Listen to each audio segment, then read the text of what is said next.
right? Facebook tried to cock block the evening. Do you hear me? We played a little bit of something, and it was just like, oh, okay, we're blocking the video. First time that happened on the Soul Show, amazing, completely amazing.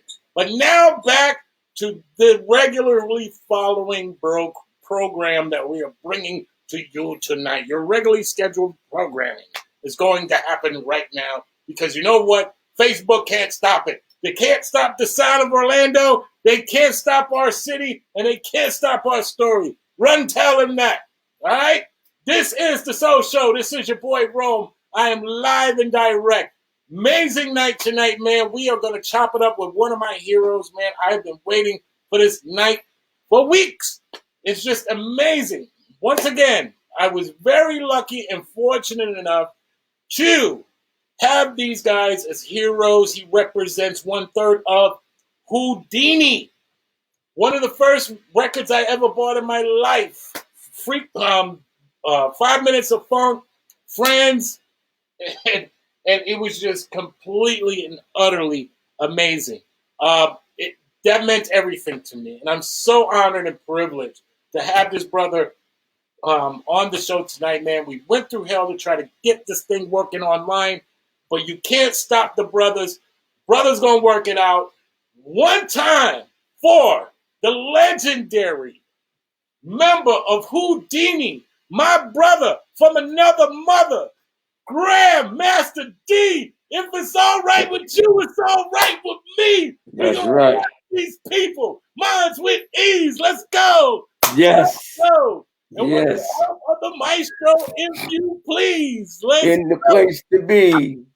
How you doing, DJ Rome? Thank you for having me this evening. Oh, man, bro. They can't stop the brothers, man. We going to find a way, man. One way or another. Thank God for technology, man. So honored and privileged to have you on the show today. Thank you, my brother. Let's get right into it. Okay. How did you get into hip-hop? What was your start, and what got you just totally, we've known the stories, but explain to the people that don't know, what was your inspiration? How did you get started in hip-hop music? Well, you got to think of it as a kid coming up in Flatbush, Brooklyn. I was into music and loving music because my parents played music. My mother always played blues and James Brown and Al Green, and Betty Wright. So I had an ear for music. And at that time, we had a station in New York called WBLS. Shout out to BLS. And we had a station called WWRL. Matter of fact, WWRL was first. And listening to it every day, they would play soul music and the hottest records that was playing on Soul Train. So I was into music like that then, not knowing I was going to become a DJ, because my dream was to become an NBA basketball player. And all my childhood friends that grew up with me, like Donnell and Greg Woods and Greg Brown and Purcell, his name is Albu Valor, and Bobby Titwell and Earl Smalls, we all came up together. And so all of our dreams to be an NBA player. But that year came 1977. We moved to a place in between Queens and Manhattan. And it's a place called Roosevelt Island. And right across, it's a little island. Got Manhattan on one side, got Queens on the other side. On the other side was Queens, and that's where Nas and Mobb Deep come from. So at that time, entering my first year of high school, it was a school in Manhattan. It was called Julia Richmond High School. Not knowing, going in there the first year as a freshman, you feeling your way out. And, coming straight from Brooklyn and going to school in Manhattan, I was going to school with a lot of brothers and sisters from Harlem, New York. Yes, sir. At that time, that's when I heard about rap. A brother was in my class by the name of Ski Jump. He was one of the rappers and one of the break dancers, and he was doing shows at the time. And then there was another brother wound up being a very good friend of mine, may he rest in peace. He was in my class, Master Don, from a group called the Deaf Committee. Yes, talk about it, my brother. Talk about it. Yeah, so right after that, being in freshman, we had lunch around 12 o'clock was lunchtime. And right after lunch, we'll eat real quick. And right after that, we'll go to a place called the Spark Room. It was a room where you wouldn't play cards. That's if you didn't want to eat lunch. You can go in there and play cards. They had a radio. Somebody always had a little radio in there. And we called it a boombox at that time. And they were playing spades and backgammon. And when I saw the box, I heard this music playing, like Good Times and break beats, Mardi Gras. And after I'm hearing it playing, I got a whiff of the echo chamber. So my boy said, "Yeah, G, these are the rappers. Everybody got cassettes out now. At that time, they had cassettes. And I mean, the hottest cassettes at the time I heard was the Cold Crush Brothers, the Fantastic Romantic Five, Grandmaster Flash and the Furious Five, Africa Bambaataa and the Soul Sonic Force. And at that time, I got in the Spark Room and I heard the speakers was up kind of loud, and I heard, yes, yes, y'all, and you don't stop. We like our sound, loud, and clear, clear, clear, clear. I said, yo, what is that? My boy said, yo, Drew, that's rap. That's an echo chamber. So they was rhyming with echo chambers. I said, yo, that sounds incredible. So next thing you know, we kept in touch. My brother in my class, we used to bang on the tables, and he started rhyming, and I started coming from the top of my head rhyming, and next thing you know, every day we would go in that Spark Room. I started hearing Dr. Jekyll, Mr. Hyde. I started hearing Funky Four plus one more, and DJ Breakout and the Baron, Grand Wizard Theodore, Charlie Chase, and it went from there. So Master Don, me and him became close. So I started going to his house after school. He said he gonna show me the ropes about the turntables. So my thing was I was a rapper before I was a DJ in my mind. So after that, he showed me the ropes on the turntable. He was doing tricks, and he showed me, and I started doing tricks. I said, forget the mic. I went to the turntables, and then after that, it started from there. And I started going to shows here and there. T Connection in the Bronx. I really loved it. What I heard, so I wanted to be a part of it. So wherever there was a party and I saw a flyer, I went just to get into it. So the next thing I started going around like a Harlem World, different places, and then I had developed a group called Grandmaster Dee and the Jazzy Four, and they was from Queens. Stony G, we had Squeaky, we had Freedom, TJ Swan, and then we had the female was Dimples D, and later on that didn't work out, and I started another group. It's called Grandmaster Dee and the Devastating Two. I had two female MCs, and one of them named was Dimple D. That's the one that did the record for Molly Mall, Sucker DJs. Yes.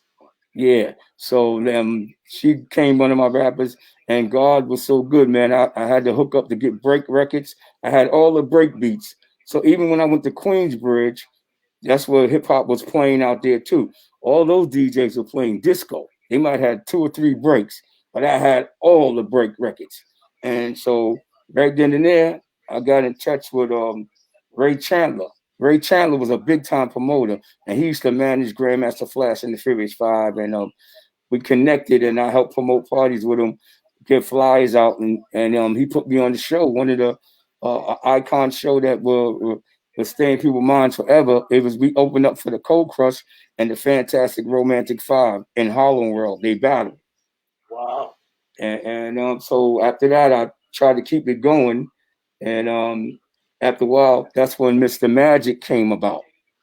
Mr. Magic came about on WHBI, and the Supreme Team was on that station too. And Shout out to the Supreme Team. Let's go. they just stopped. They still around though. I spoke to Divine, Divine. I speak to him. But other than that, me calling up to the radio station every Thursday at 2:00 in the morning. That's when he'll come on, and that was the only station playing rap. Nobody else would test rap, so we owe it all to Mr. Magic for breaking the doors down. Right. And during that time, I kept calling all the time, and he would always call Grandmaster Dee from Roosevelt Island, super listener. And next thing you know, kept calling, and then there was a brother named Jalil. He would answer the phone for Mr. Magic like an intern. Him and Ecstasy would be up there, but Jalil would answer the phone. I started getting familiar with his voice, and he started getting familiar with my voice and my name. And then at that time, I think it was around 1980, they was getting ready to have a big show at the Armory in Harlem with all Sugar Hill artists. And Mr. Magic told me, well, won't you come on down and help us promote it? So I said, sure, because, like I said, man, I was fighting to get in this game. I was like, one way or the other, I'm going to get in there. I went down to the radio station. They gave me a bunch of posters and flyers, and I got a chance to meet Jalil. And Jalil, they did a demo for Mr. Magic back in the days. It was the record SWAT they used. So next thing you know, Jalil, we started talking and we exchanged numbers. And he said, man, maybe I'll make a trip over there, come to your house and see how you sound on the turntables, because we're looking for a DJ, because they DJ had went into the military at that time. Right. And the next thing you know, he came to my crib and he brought X, and they seen how I could scratch and do tricks and all that. And they said, all right, man, we're going to put you part of the group. And that was the beginning of Grandmaster Dee with Whodini. Wow. Now talk about this next segment is sponsored by Stupid Ass Questions. How did you guys come up with Whodini? Talk about that. Came up with the name Whodini. Well, as far as I know, the record company came up with the name Whodini. Wow. Yeah.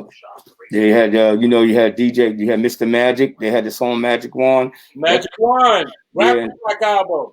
So you figured what name you could come up with, and they picked Whodini. Right. You even see it on Unsung. The Ecstasy says it.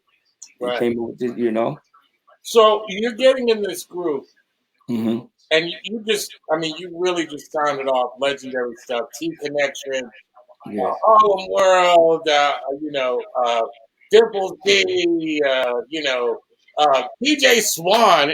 Yeah. TJ Swan. There were two TJ Swan. The first TJ Swan was with us. Yeah. And the other one came out with Biz. Make the music with your mouth, Biz. Yeah. So you just rolling all this out, but for the sake of time, gotta do it because there's so much about Whodini. Yeah. Change people's lives. So we got to explore this point. This moment in time. Now, one of the things that I was just completely thrown away. Now, mind you, rap, hip hop was young at the time, but everybody had their sound. Yes. And you guys, it seemed like right out of the gate, had this sound that nobody else in the world had.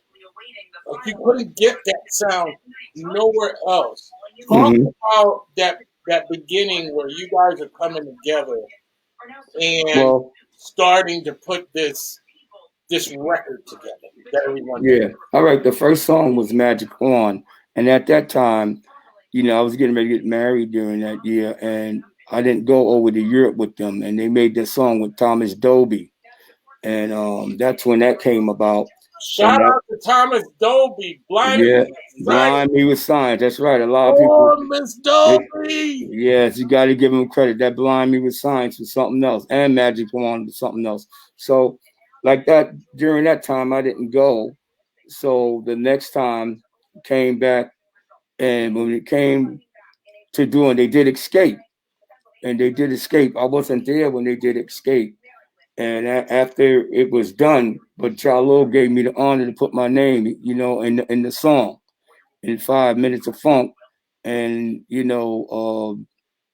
that song, when he did it, it made my name a household name. So I give him all the credit for that, for writing me in and putting me a part of the team with that. And once we went around that time when the records was getting ready to come out, 83, our first tour was in Europe. Oh, hold that thought real quick. You got anything that's on right now, like a TV or something that's on right now? Okay. Yeah, because the listeners are hearing extracurricular activities right now, and they want to hear every word that's flying out your mouth. I know that. So continue, my brother. Yes. So, like I said, at that time, we toured Europe first. And that was in '83. You know, we started with the dancers, Dr. Ice and Kango, and we did England, Germany, Belgium, Paris, France, Switzerland, Munich, Frankfurt, Amsterdam, Holland, Berlin. We went around that wall before they tore that wall down. Wow. So can you imagine on your tour bus, you can't go more than 30 to 40 miles an hour. They shoot your bus up. Wow. And you remember the show when you was young, you see the show Hogan Hero? Right. Hogan Hero. They had the guys in the tower. And when they came to our tour bus, our translator said, whatever you do, don't make fun, don't laugh, don't play games with them. Yo, they came on our bus with M16s and said, passports, don't sleep all my time. They was like, yeah, they was real serious. They said, so we asked our translator, why you told us that? He said, yo, because Kid Creole and the Coconuts came through here, and the girl had her feet on the dashboard, and the soldier said, this is what you do in your country? She said, yeah, how you think we got here? He said, everyone off the bus. Yo, they made them stay there 18 hours, and they missed their next show. Wow. And and he just dropped Orlando. He just dropped that bomb on some slick shit. He said, Kid Creole and the Coconuts. For all my great niggas, all my people that know about records, he just dropped that bomb like nothing. Continue, my brother. Yeah, so right after that tour, the records was hot, man. And to see the audience in Germany, you figure they're not speaking our language, but they knew the words to the song, man. Right. And they was real happy and routed up. And it was a blessing to see like Switzerland, you know, and Paris and places like that at a young age. Yeah, so it means so much. And I really say, no matter what people may say, you might look at yourself and think it's all about you. It ain't about you. You got to give God all the glory. Talk about it, my brother. Because God can place you where you want to go, but you got to trust and believe. Because I'm a living witness, and I am so blessed right now. I'm so happy, man. God has been so good to me. When you think you're back against the wall, everything's getting ready to close in, one of those doors going to open. Yo, Cool Rock Ski says those airports overseas was ahead of their time back in the day. With weapons. Yeah, Kuroski, they was on the road with us too. Yes, man. We used to get off the plane. You come up, they got M16s, and they had the little booth, like alert booth, and it says drug alert. So you came off that, the dogs are sitting there waiting for you. Everybody's waiting for you. And I'm like, yo, they got M16s. What's going on? I'm thinking something get ready to go down. No, that's how they be. They be prepared. Wow. Insane. Now, like you said, 5 Minutes of Funk was already going. Friends was already going. Yes. And when we talk about, like impact. Yes. Those two records changed like so much of the dynamic of the power hold that maybe some groups may have had. Like you guys were the Johnsons, the Lakers or the Pistons to Jordan. Like Jordan was there, but you guys weren't having it neither. You know what it was? I said we put it all in God's hand. It's what you do. It's all about being focused. Right. It's all like being on the same page. It's about working hard, and the best will come from that. But the main thing is when you go in that studio, we had the best producer, may he rest in peace, Larry Smith. When Larry Smith, he produced Run DMC. Shout out to Larry Smith. He produced the Fat Boy. He produced Curtis Blow. You got to look back and say, and Run DMC. So he made Whodini sound like Whodini. He made Run DMC sound like Run DMC. That's what you call a good producer. May he rest in peace. And he never got the credit that he deserved. Because you know what? We didn't sound like we made our records in the basement. We came out with R&B dance songs. God was so good that it showed us we was ahead of our time, that we did tours with rap groups, But the next thing you know, our songs were so big. We was touring with Midnight Star, Shalimar, and Climax. And that was it. That was big time. That and I can't belabor this point enough. Mm-hmm. That Friends beat to this day is a standard. It's a benchmark for Yeah. how them 808's supposed to sound, how them snares supposed to sound. Yes. I Yes. mean, you had so many great people bless that beat Mm-hmm. and And and give kudos to what you guys did. I mean, mhm. to your point, Larry Smith, you don't hear him enough. You don't Yes. hear some of the great stuff. You know, they always talk about everybody else and they always leave him out. You know, I Right? give a lot of those guys credit, like the Teddy Rowleys and all the the Babyface and everything, but Cameo. But you know what? Don't think they ain't feels and take some of the grooves that he had and took some of them ideas because our beats were thumping. Yes. Yes. Yeah. They were. Kurak said Run DMC Fat Boys rock the kids and B boys. Yeah. Whodini rock the ladies. Yeah, yo, Talk about it, my brother. you know who told that story the best? Big Daddy Kane, when he first said he went on the road. He was DJing before he came out with his records. He was DJing for Roxanne Shante. So he was on the show with us. I think we was in Minnesota. He said, "Yeah, we got on. I'm DJing and all that, and I'm watching." He said, "Man, it looked like Hard Rocks was at the show. You know, a lot of Hard Rocks and B boys. You Right. know, all dressed with the spikes and all that, jeans, cutoffs and all that." He said, "Man, by the time Whodini hit the stage, he said, I saw women coming in there with evening gowns and stilettos and everything." He said, "I want to be like them." Oh my God, man! Yes. You're talking so much of the truth, man. Oh, man. Because it seemed that way. The Yeah. music sounded that way. The way you guys came off, it was just kind of like, yeah, we got the hard rock music, but y'all came in and y'all brought it was kind of like y'all brought everyone together with Yeah.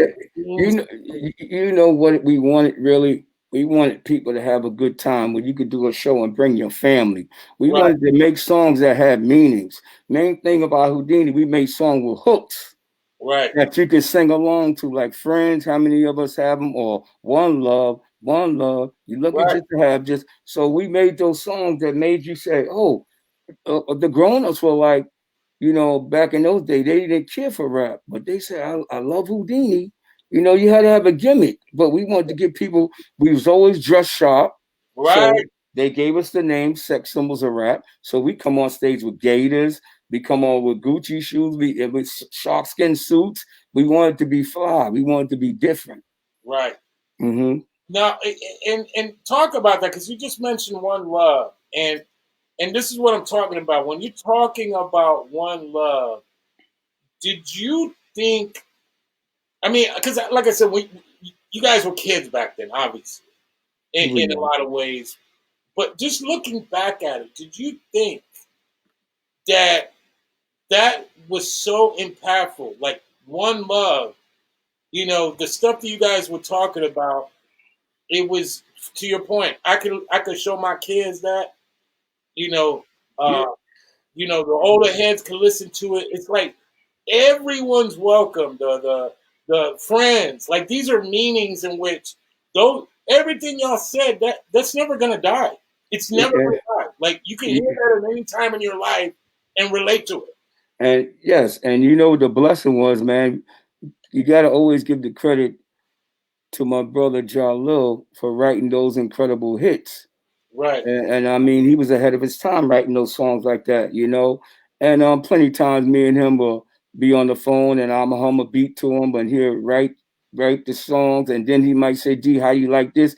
I said, "This sound good, but I don't like that part." But he knew right, it was gonna grab people. So my thing was, it was all in the writing skills, but because back then when rap started, everybody rapped about themselves.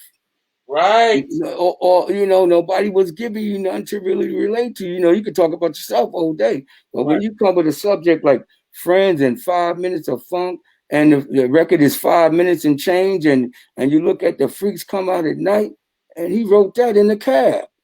You know, Wow. and all of that, man. And he was ahead of his time, you know. And Ecstasy was that man with that voice. To us, you know, Jalil was a little offbeat rapper, but it was still on time because they balanced off each other. Man, And nobody could take that from him. And that's why I said we was like just saying we was like damn number one group when it comes to R&B and hip hop because we played both sides of the fence. We had hip hop and R&B, but we made people happy. That's that what Jalil's voice, that Ecstasy voice, man. I mean, yeah, it was so distinctful. Like you can't mistake a Whodini record. Like you put that on, and you know it's y'all. yeah, Like, and that's so amazing, given where music kind of went several times in history. yes. That's one thing that I mean. You guys are like just completely in your own lane. And Yeah, and it was the best. And I mean hearing those songs when I first heard the song on the radio, man, it sounds so good, man. I mean, every time, like you said, Whodini has something in each song. Dun, dun, dun, dun, dun, dun, dun, dun, dun, dun, dun, dun, dun, dun, dun, dun, dun, dun, dun, oh or my god, friends, friends, all of that, man. It meant something. It meant right, something. right. Yeah. Um, when you were DJing, and Mhm, once again, all of this stuff was early. Nobody realized how long or what this would end up being. mhm, But when you started seeing how those turntables were and seeing how you know your place in one of the early people rocking turntables, having that group and a DJ dynamic. mhm, Um, how were you when you met other DJs that were doing like the Jam Master Jays, the DJ Hurricanes, mhm. the Mixmaster Ices? He's going to be on my show in February. Okay. But how were like these working and kind of trading secrets off, or was it so competitive? Or explain that. Talk about. Uh, um, my thing was, man, and I never take it away from the brothers that opened the doors, man. We owe it to the Grandmaster Flash, the Grand Wizard Theodore, you know, could talk about Cool Herc. But those brothers that came before us, man, they came real early, but you got to give them credit too, the Cold Crush. You can't forget them because without them, it'd be no us. Right, And you got a lot of brothers, the new generation out here, don't think you did it on your own. Somebody right, had to open the doors. I'm not trying to bash nobody, but when you respect the game respects you. I've right, been doing this close to 40 years or more. I'm like, I feel this is like NBA. I love this game. It's fantastic. So I don't want to stop never making records. You right, know, you got to look at rock and roll, Guns N' Roses, Crosby, Steele and Nash, or Mick Jagger and the Rolling Stones. Yo, they audience don't let them die. right, So from the true school, they call us old school, but we from the true school. You right, know what, brothers and sisters, let's support our own. right, We got to support our own and be behind one another because you know what? Without y'all, it'd be no us. right, So my thing is, man, let's just make great music and have good lyrics. right. And you're absolutely right, man. The community as a whole has to come to a place in which, we can start building together, even though we might not even be from the same city or maybe from the same areas. We need to start keeping this communication going because, Yes, given the new years that we're walking into, and given how music is being affected by all of this right now, a lot that's of right. people can't do what they want to do because of what's going on and having to reinvent themselves. Yes, To your point, we got to be better adults for the kids, and yeah, the kids yes, got to respect, what their people did before them, and find some way to kind of bring all these things together in a more positive way without being so attacking one another or feeling yeah, like somebody's coming at them.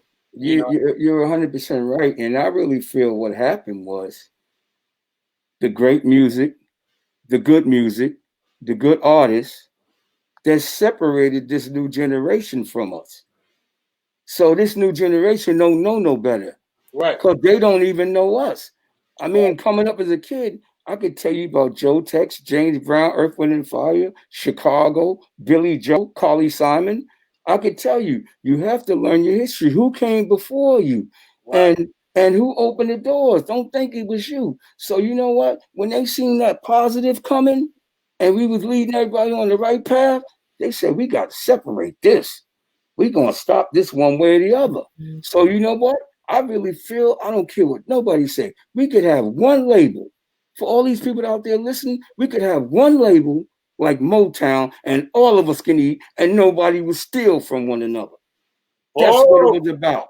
That's what it's about. Because when you take, you might be here today, be gone tomorrow. When, like I say, when you respect the game gonna respect you. Come on, people work hard, man. That's why when I used to see the brothers that came before me, some of them I felt when I come off tour and we'd be in a club like the Roxy's and you might see Madonna, all of us all hang out, Madonna, Grace Jones, everybody, and we drinking champagne. But those brothers might haven't had a hit record, but they looking at me like they're afraid. Like they didn't really want to say. And I said, yo, come on over here. I just came off tour. We're going to drink champagne. And we all drank champagne together because I shared. It wasn't about me. I owe them just as much as they owe me, but we was together. It was a team. It was a team. He just completely dropped a bomb on the entire city, Orlando. Did you hear what he's saying? Mind you, big up Strange, who noticed the Orlando Magic hat. He is Oh yeah, you see that? I right. didn't even know that, man. Okay, this is what we're talking about. He just mentioned something that is so important. We could come together as a people and determine our own future and just say, you know what, bump that. We're gonna have one label. Everyone eats. And all the cooks gotta stay outside. That's right. You know, and change up this dynamic of feeling like people have got to accept these horrible conditions of us being divisive towards one another. Yes, Why is this happening? and because you know, because not only that, I'm looking at so much, man, negative that's in the world, man. And you know, I always said, even a youngster, I hear my parents preach about it all the time. Heard my neighbors preach about it. It starts at home. It starts at home, you know. And I thank God, man, because when I was young, we had the PAL, we had the Boys Club, we had people, man, that was out there that had our back. That if you got ready to do something wrong, they would chastise you and then took you home when you got in trouble again. My thing, and I want to give a big shout out to a good friend of mine, DJ Watkins, out in Brooklyn, New York. He's always out there doing everything for the kids, from football to basketball, and he stays in the community, you know, because out in that area where he works in the school there, and he gives his time, he donates his time. And a lot of people was afraid to do it, but I have to take my hat off to him because there was a lot of shootings, young kids shooting each other, but he was keeping them out of trouble. And that's what it's about. It's about getting in the communities, going to these schools like the cops used to do, coming to school and talk to them. But we shouldn't have to be afraid of the cops. Because if you stop the first one that done wrong, it'd be no more wrong going on now. Shout out to Keith Watkins, who is doing the real work out there in the community, helping people, bringing awareness to a different alternative way of thinking. Thank you, brother, for doing and Dr. Bob Lee, you know, making the Grave Foundation, and DJ Divine for Infinity Machine in Queens, that's doing it big in the community. Nice. And my speech, DJ Divine, he's on the check-in today as well, man. If you're tuning in, man, listening to everything you're dropping, brother, I mean, that doesn't have a city. That doesn't have a county. That's something that we could all walk with on a regular basis and start talking like that to each other. You know, a lot of this stuff stems from this idea of wanting money so bad that we forget what humanity is. And yes, and you look at where I always say this, and it means much. You have to say it. We have to keep unity in the community because without unity, we won't have a community. Right. So we got to get back in there, man. Kids today, they in the house playing video games like 24/7. No, we went outside. We made up games. We played skelly. We played stickball. We played handball. We played basketball. We stayed outside. There was no such thing of being in the house in front of grown folks and listening to their conversation. Your parents didn't play that. But I'm telling you, the neighborhood stuck together. Right. Right. Well, here's where the issue comes in.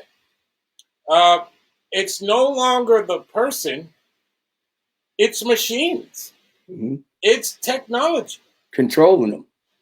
Because it's easy for you to maybe block out a few knuckleheads in the neighborhood from doing something.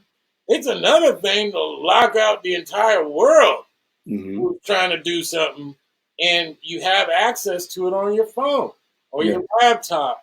We ain't had none of that. Philosophies and these ideas, these conspiracy theories. Everybody's, what's the new conspiracy on the streets? Like all of these things that are being told. So by the time, maybe an adult or somebody with some jewels get to them, it's very difficult for them to get through that firewall, if you will.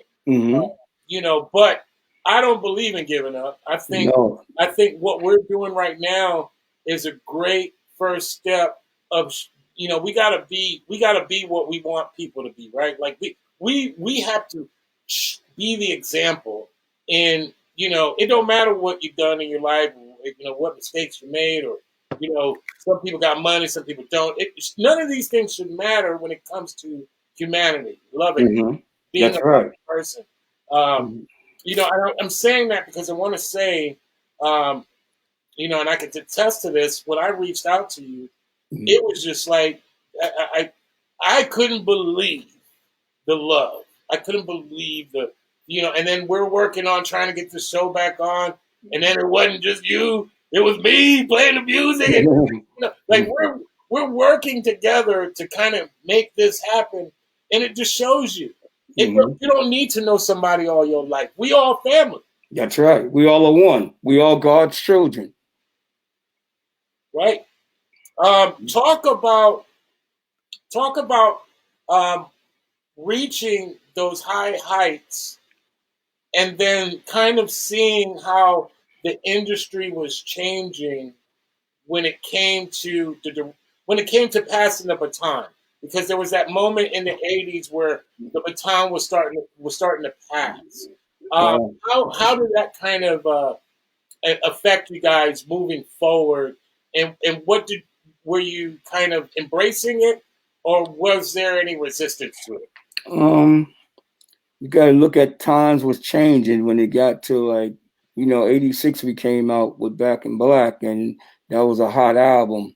And what it felt to me was we were still ahead of our time, and we up there, and we still climbing.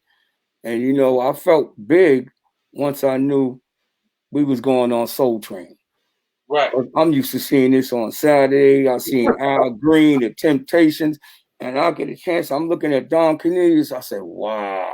Shout out to Soul Train. It is still going on after all of these years, man. Yeah. And may he rest in peace, Don Cornelius. And that's an amazing franchise.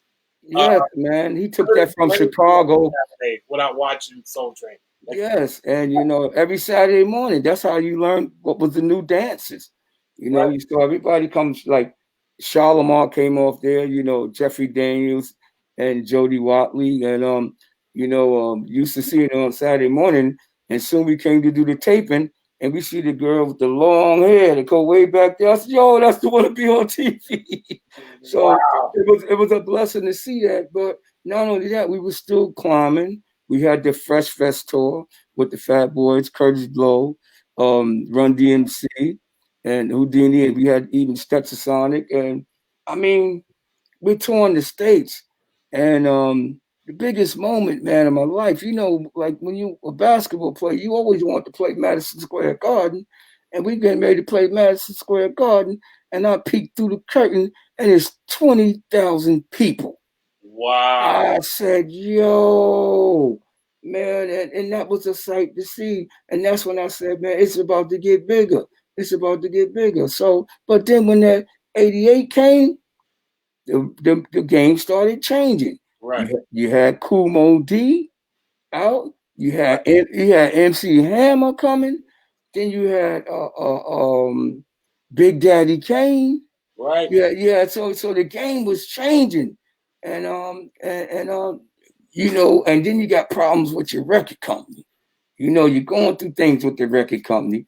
You know, ups and downs, and you know, next thing you know, we leave that label, Jive Records, and we go to MCA Records. Right. And at that time, the pop division signed us. You know, when you come into MCA Records, you're looking at, wow, they signing us for $2 million. I'm like, what rap group ever got signed for that? And at that time, but then you gotta think about that money gotta do the promotion, that money gotta make the album, you know, and this and that. We got one video out of them, and you know what? There was an argument between the pop division and the black division. Right. So the pop division signed us, but the black division was like, they went to them and said, could y'all push him? They wasn't with it. They said, y'all signed him, y'all push him.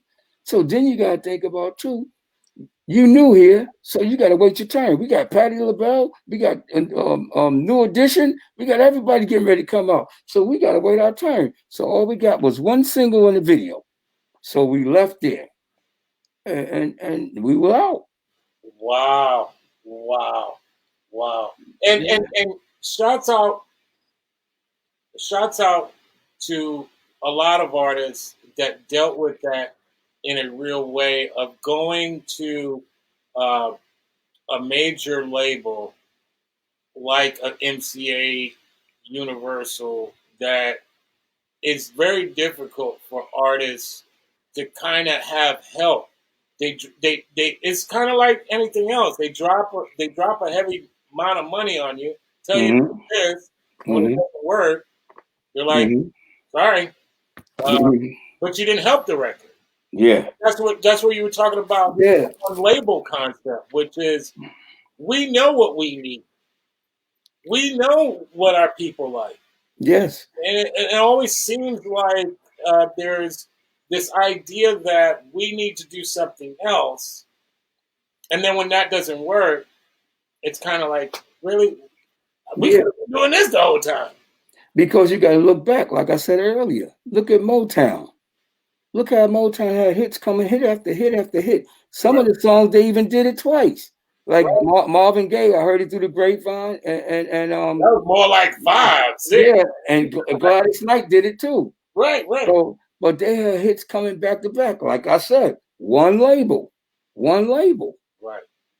For many of us, and I'm speaking for I'm speaking for my people in Orlando, and I'm speaking for people in general.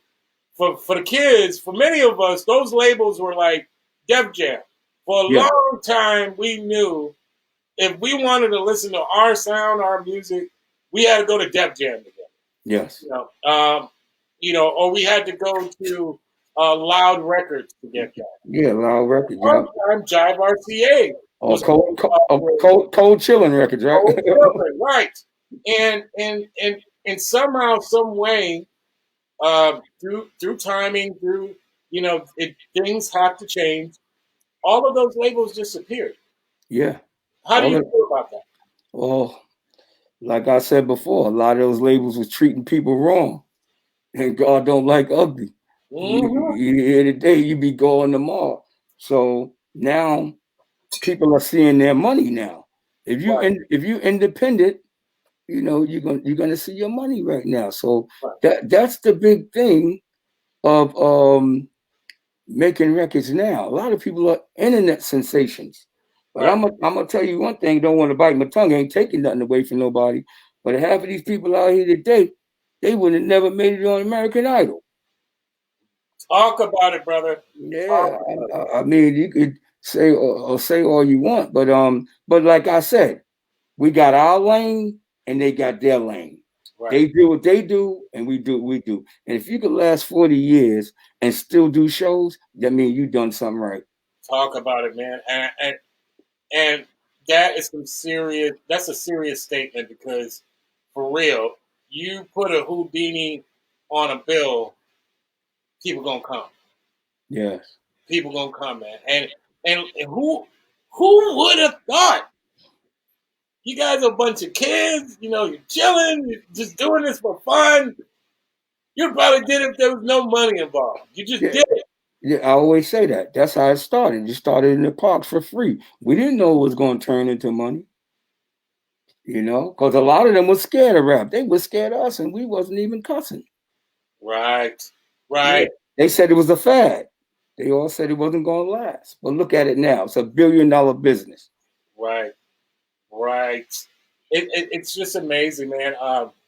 You know, one of the great things that I love about doing this show is my ability to talk to fellow DJs in a real way. I think a Mm-hmm. lot of times people want to hear the DJ just play the record, Uh-huh.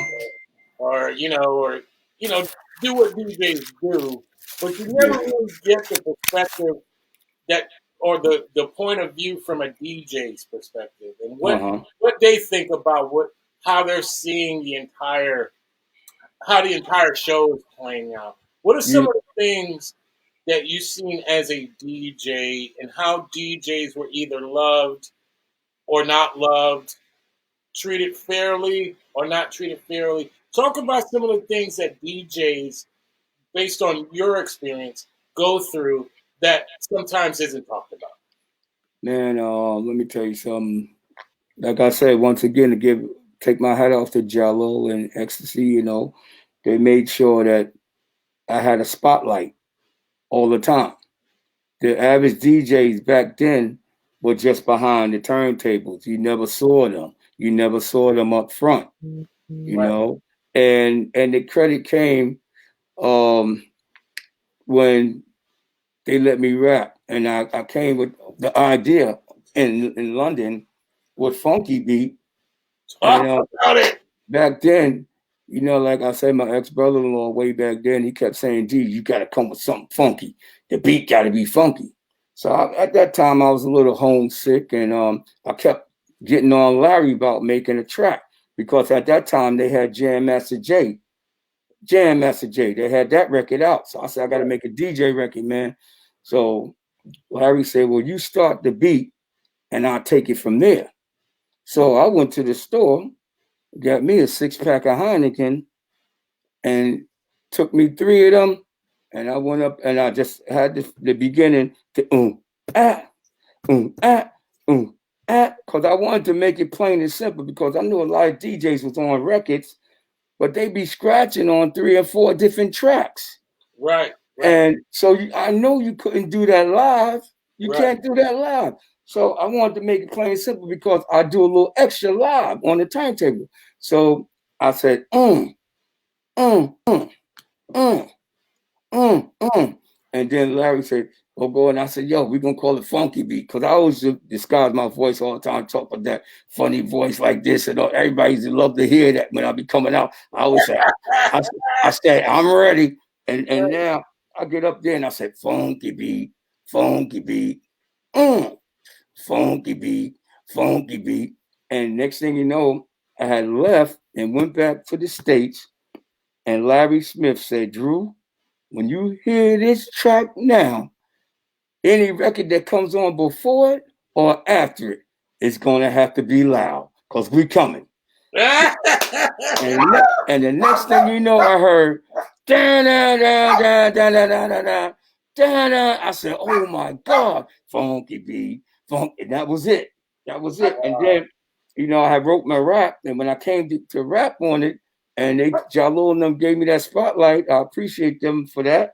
And when I got that spotlight, that was like the highlight of the record.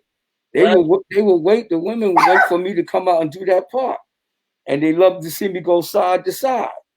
And and that was it, man. And because like I said before, no DJ got the spotlight like that. And he's rapping now. He's rapping.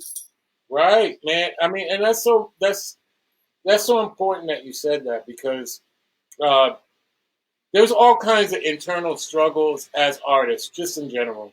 There's all kinds of different dynamics as artists, just in general.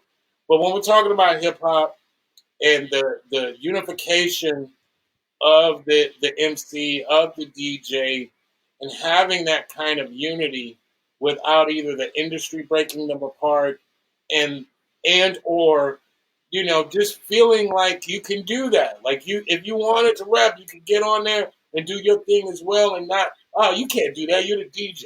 Yeah. Having to be put in your place somewhere. Go sit down somewhere. Yeah, that's right. That's right. That's right. This idea is so important that you're discussing because it did pave the way for a lot of other people to feel like, okay, that's cool. Mm-hmm. Okay, I could do that. It inspired people. Yes. May have thought like the DJ was only limited to a scratch. Mm-hmm. I mean, shout out to like DJ Premier.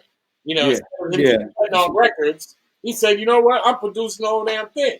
Mm-hmm. Grandmaster Dee did the same thing. Mm-hmm. And there was these little steps that everyone took to kind of push the culture forward and keep things kind of moving. Yes, and another thing that people didn't know, when we were on the tour with the Fat Boys and Curtis Blow and Run DMC, we was all family. LL with us, we stuck together. Right. No matter what. Sometimes we would ride on each other's bus. But one thing I could say, like you say, DJ stories. I remember Jam Master Jay and them came from another city because they had a show in another city. They came to meet us in the next city, and come to find out, their turntables never made it. Whoa! So they said, "Yo, D," they came to the dressing room. "Yo, D, we need to borrow your turntable." I said, "Yo, it ain't no problem. I'll leave them up there." That's how we stuck together. I never would have said, "No, you can't use my turntables." We ain't about that because not only that, we was a family because we was under Rush Productions. Right. Rush Town. Rush was our management. So we all was under we was all under that umbrella. So we was a team. Right. And that's so important, man, because sometimes you look at how people, they use so many different dynamics to divide us. Mm-hmm. You're the DJ. You're the cook. Stay in your place. Stay in your place. You're the help. Like it's this idea that we're not all valuable equally. Mm-hmm. And a lot of people fight the power on that, which is not fighting the power. To your point, it's no. These are my people. This is family. Yeah. Because they did the same thing, vice versa. Right. So what that mean? Like I'm gonna be selfish and say you can't use my turntable. So now where they gonna go right now in 80 City? It's 9 o'clock at night. You ain't gonna find no turntables. Right. Yeah. Right. So we was family. What was that like? Speaking of R.I.P. man, rest in paradise, Jam Master Jay. What was that like working with him? Man. And having that kind of mutual like frequency. You were both DJs, you know what I mean? Like, how was that? Man, first of all, man, may he rest in peace, my good brother, man. And I miss that big smile. He's full of life, man, and was a great brother. He loved everybody. He loved his family. And man, every time you saw him, he had that big grin. And he was a hell of a DJ, man. I love the way he did his show. We would compliment each other. And when he came on that stage with Jam Master Jay, Jam Master Jay, Run DMC. Yeah, you were happy, man. You were happy because, like I said, we was family. We all wanted to support one another.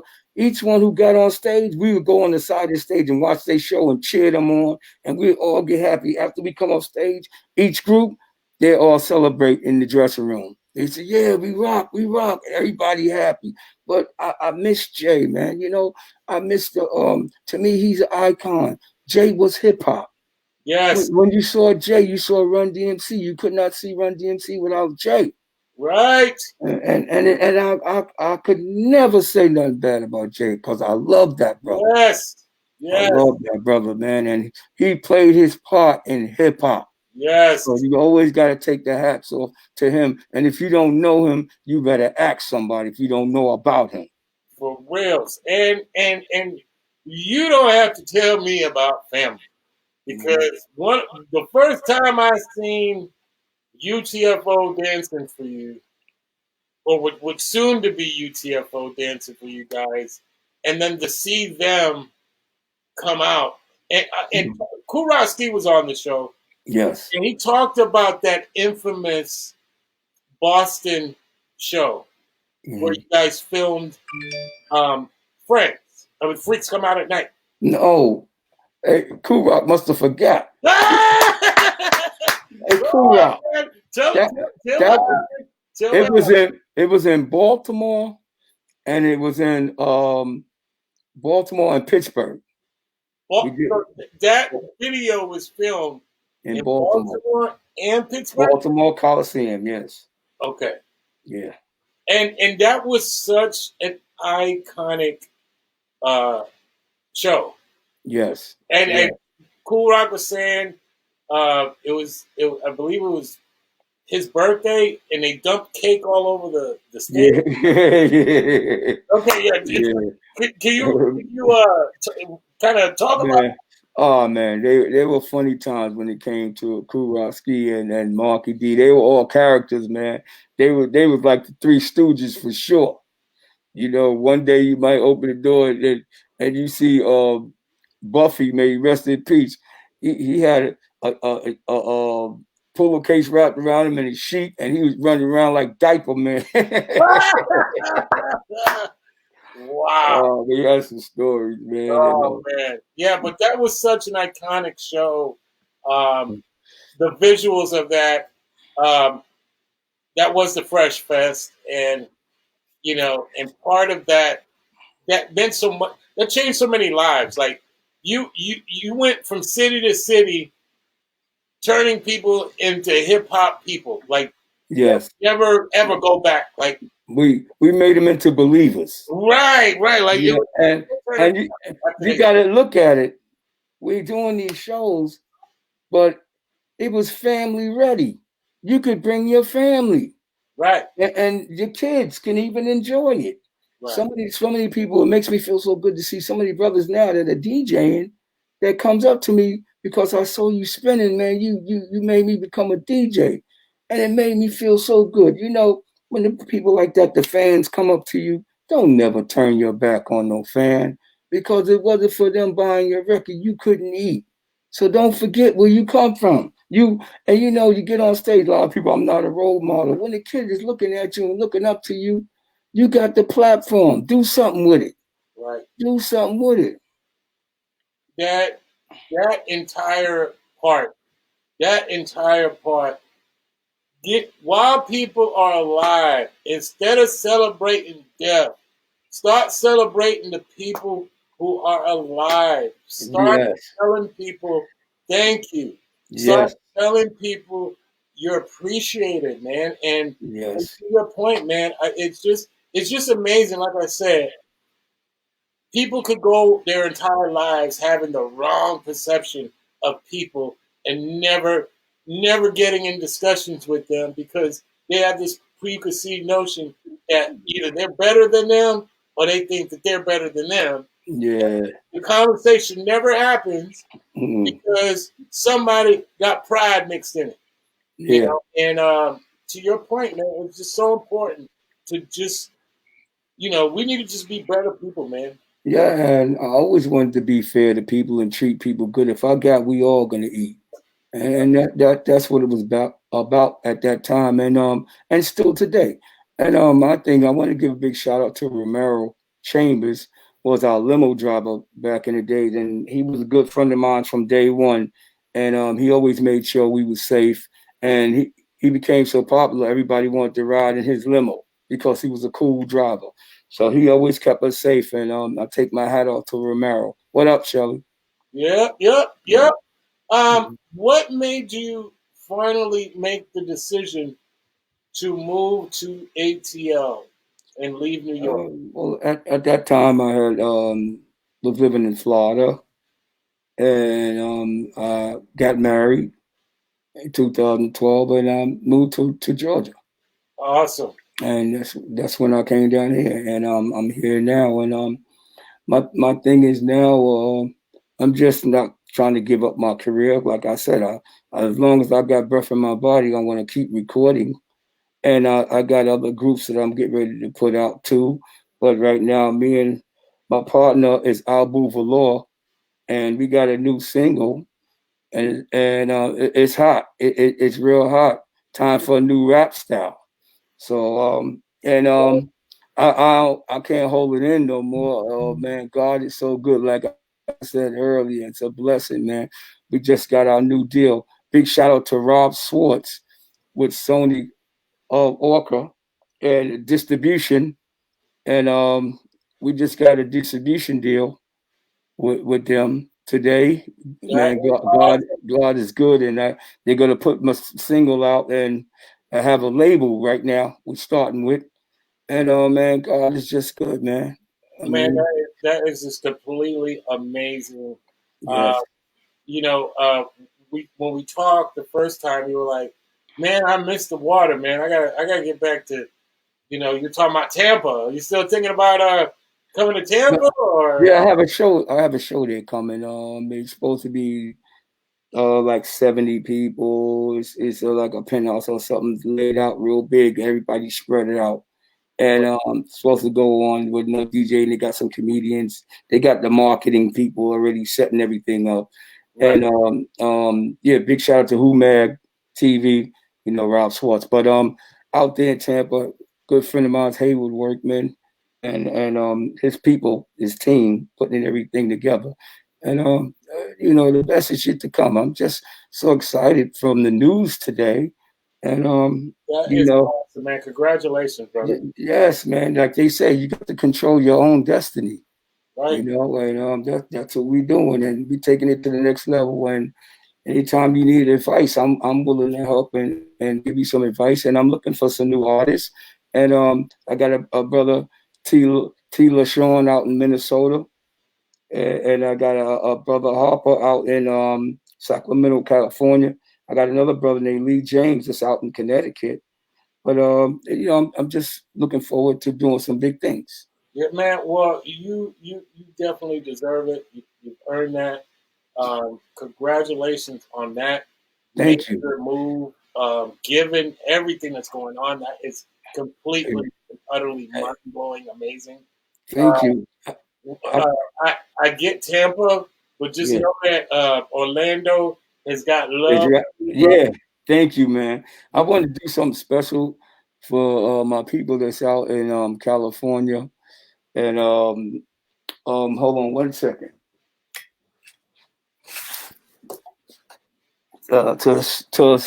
To Stefan and Michelle, they got a company. I just got the box. Wow. Venice Beach Beverage. Let's see if I can get this open here.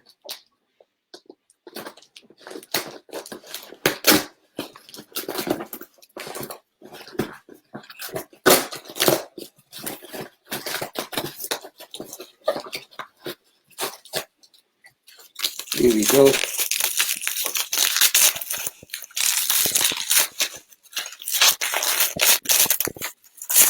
Got the ginger tea. What? Venice Beach Beverage. I always support them. That's family. Yes. So Yes. I'll look this up and order some cases of this. This is good for you. All You right. hear that, Orlando? Please support that. My man, Grandmaster Dee, that is family right there. Please support that. Show you it's all real. Look at this. Oh, yes. Let's go. Let's go. Yes. Completely, utterly amazing, man. Please Yeah. support that brother.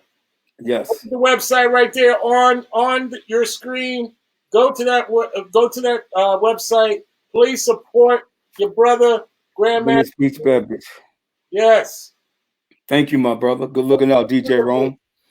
Completely amazing. I would be remiss if I let you go without at least leaving with some fun here. So one of my favorite segments of the show is Top 5 Dead or Alive. Let's go, man. Top 5 Dead or Alive. Let's see what Grandmaster Dee has to say about a top 5 Dead or Alive. First is first. I can't skip this simply because. Top 5 DJs, Dead or Alive. Go. Got it. DJ Scratch. Oh, shout out to Scratch. Let's go. Kid Capri. Kid Capri. Let's go. Grandmaster Flash. Yes. Let's go. Jam Master J. Jam Master J. And you can't forget Grandmaster D ready to play.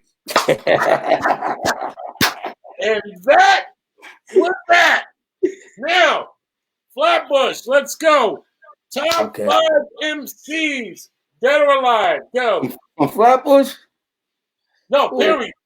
Oh, period. Oh, period. Period. Oh, Rakim. We're on Flatbush right now, so.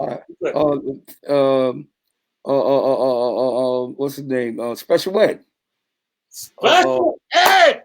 Let's go. Special Ed. Chub Rock from Flatbush. Let's go. Dr. Ice and Kango from Flatbush. Woo. And what about was that Rampage, Busta Rhymes from Flatbush?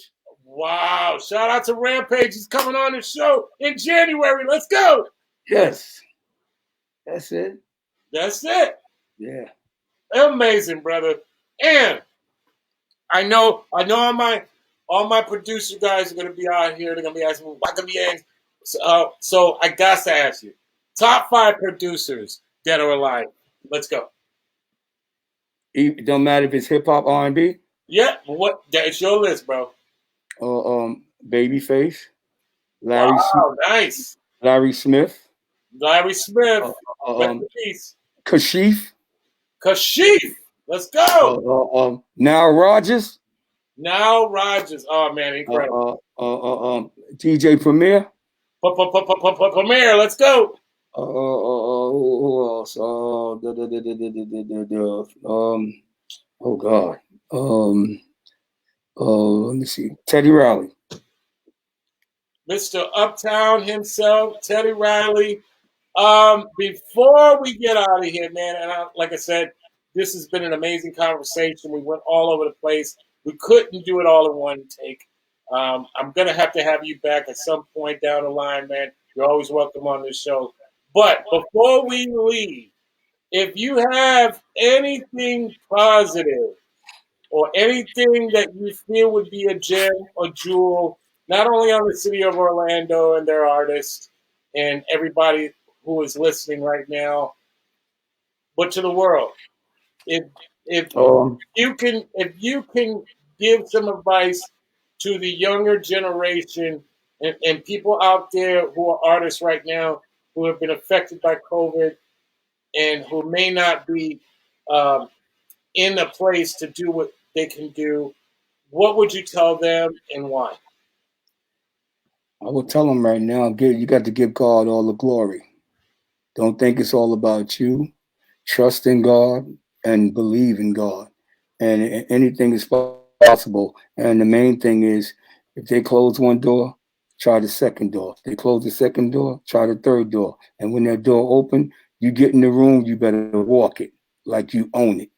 So don't give up. Believe in yourself. The only one can stop you is yourself. So you believe in God and put God first, everything will follow. Everything will come. Well, if you don't know, now you know. The brother is completely amazing.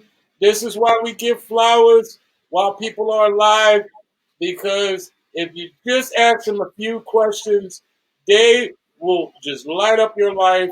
See the website on the screen. Shout out to man Rick Barnes showing the website. Go support this brother. I don't care if you don't live in Atlanta, or you don't live in Miami, or you don't live in New York. There's a website. You can go support this brother. support this movement. Yeah. And once again, brother, I'm eternally grateful that you come on the show today, man. Thank you. You see you got it on the screen. Yeah, you already know. www.venicebeachbeverage.com. Yeah. Yes. Yes, you already know, man. I'm so thankful you came on the show, man. Thank you, my Great brother. brother to talk to. I've learned a lot. I know the people that have been listening have learned a lot, man. Love is real. Mm-hmm. And Rome, do you got the single? nah, man. Oh Listen, man. well, when I get done with the show, I'm gonna have you hold tight.